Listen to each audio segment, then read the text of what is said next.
Қарақстағы ауылының тұрғындары, бүгін қоғамдық тыңдаудың регламенті бойынша біз қоғамдық тыңдаудың төрағасын сайлауымыз керек. Қоғамдық тыңдаудың төрағасы ретінде Қарақстағы ауылдық округінің әкім аппаратының бас маманы Омаров Исатай Файзуллаұлын сайлауды ұсынамын.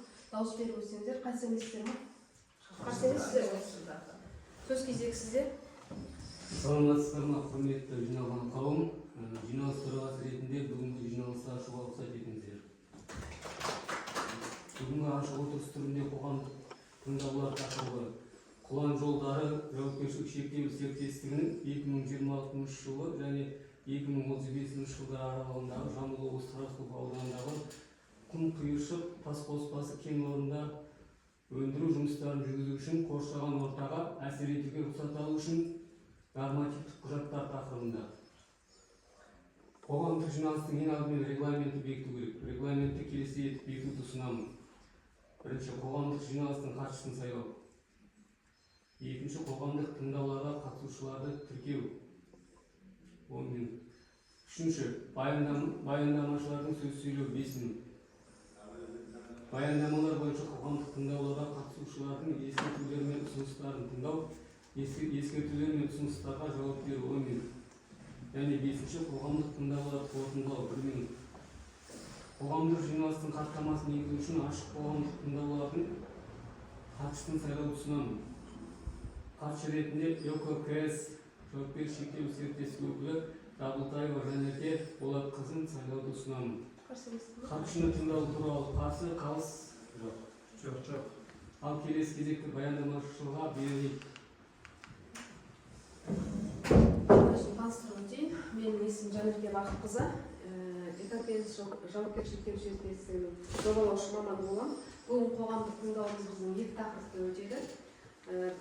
Бірінші тақырыбымыз Құлан жолдары жауапкершілігі серіктестігінің 2026-2035 жылдар аралығында Жамбыл облысы Тұрарсқұлов ауданындағы өндірістік базасы үшін қоршаған ортаға әсер етуге нормативтік құжаттарына рұқсат алу тақырыбында болмақ. Екінші тақырыбымыз Құлан жолдары жауапкершілігі серіктестігінің 2026-2035 жылдар аралығында Жамбыл облысы Тұрарсқұлов ауданындағы құм құйыршық тас қоспасының кен орнында өндіру жұмыстарын жүргізу үшін қоршаған ортаға әсер етуге нормативтік құжаттарына рұқсат алу тақырыбында болмақ.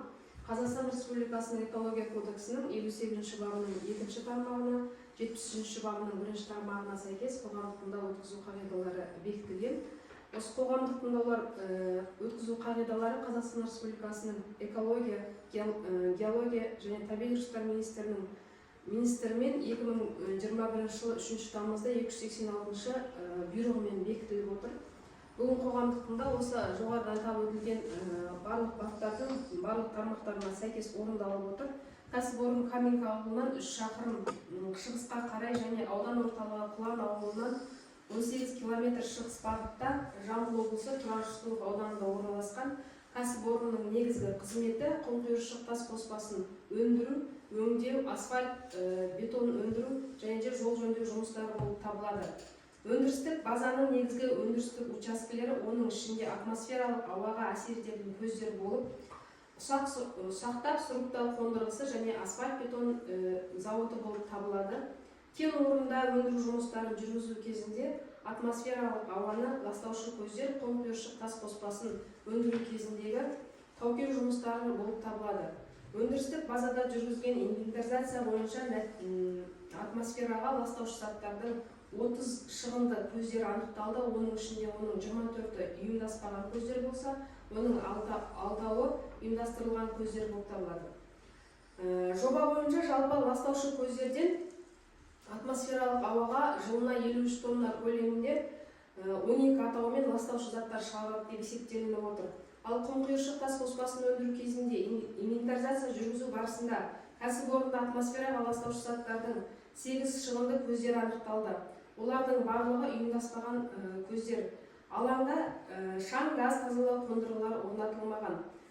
Жалпы жоба бойынша ластаушы көздерден жылына 7 тонна көлемінде биорганикалық шаң шығарылады деп есептелініп отыр. Нысан Қазақстан Республикасының экология кодексінің 2-ші қосымшасының 2-ші бөлімінің 2-ші тармағының 7-11 тармақшасына сәйкес 2-ші санаттағы объектілерге жатады. Алаң орналасқан аумақта демалыс аймақтары, қорықтар, мұражайлар, сәулет ескерткіштері, шипажайлар, демалыс үйлері, ауыл шаруашылығы алқаптары жоқ.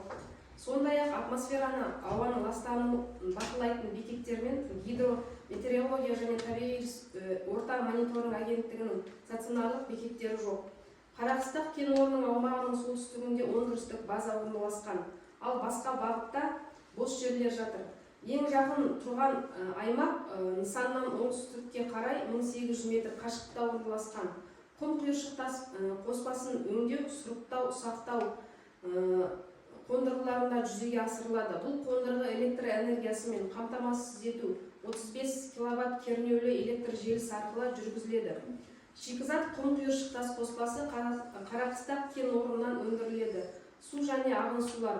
Шаруашылық тұрмыстық қажеттілікке тасымалдау негізінде ПМ 130Б көлік арқылы жүзеге асырылады. Тәулігіне 37 текше метр көлемінде сумен қамтамасыз етіледі. Және де өндірістік сумен қамтамасыз ету су шашу машинасымен қамтамасыз етіледі. Тұрмыстық және өндірістік ағын сулар бетонды жинақтағышта бағытталып, кейін айдалады. Және де ағын сулар жиналғаннан кейін келісімшарт арқылы ассенизатор машинасының көмегімен сорғынып алынады. Қалдықтарға келетін болсақ, бізде қалдықтардың 5 қауіптілік класы бар. Кәсіпорында 5-ші қауіптілік класы жоқ, мұнда 4-ші қауіптілік класына жататын қалдықтар қалыптасады. Атап айтқанда ол тұрмыстық қатты қалдықтар, пайдаланылған шиналар, дәнекерлеу қалдықтары, қара металл үгінділері және жаңқалары жылына 8-де 4 тонна көлемінде 4-ші сыныптағы қалдықтар қалыптасады деп отыр. 3-ші қауіптілік класы бойынша мұнда бізде кәсіпорында синтетикалық мотор майлары қалыптасады, жылына 0,64 тонна көлемінде. 2-ші қауіптілік класына жататын қалдықтар пайдаланған аккумуляторлар қалыптасады, жылына 0,12 тонна мөлшерінде. 1-ші қауіптілік класына жататын қалдықтар мұнда қалыптаспайды. Қауіптілік класына жатпайтын қалдықтарымыз бар, яғни ол қазбаларды өндіруден қалған қалдықтар жылына 832 тонна көлемінде қалыптасады.